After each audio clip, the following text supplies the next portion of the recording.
So how did that big first meeting that President Trump had with the North Atlantic Treaty Organization go? Well, not a disaster, but not as well as some of the NATO allies had hoped it would go. Here's why I say that. You know, we discussed here yesterday that one of the things President Trump was going to do when he met NATO officials in Brussels on Thursday was going to be to call for more defense spending among NATO allies.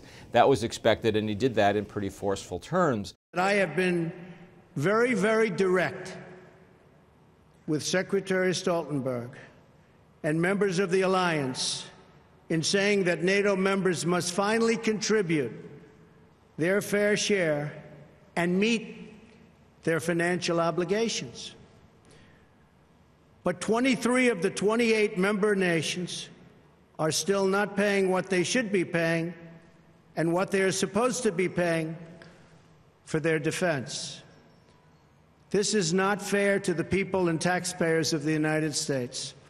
But we also discussed how, in return, NATO allies were hoping that President Trump would reaffirm publicly American support for Article 5 of the NATO Charter. That's the one that says it's a collective self-defense organization, which means an attack on any one member is an attack on all members. Other members will defend everybody else.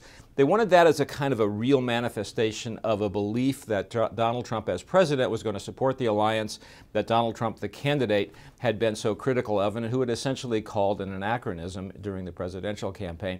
That didn't happen. That's going to make European allies nervous. So why does that matter? Well, it matters mostly for symbolic reasons. As U.S. officials said afterwards, it goes without saying that if you're a member of the NATO alliance, you support the Charter. That means you support Article 5. The problem is that European officials did not want it to go without saying. They wanted it said publicly.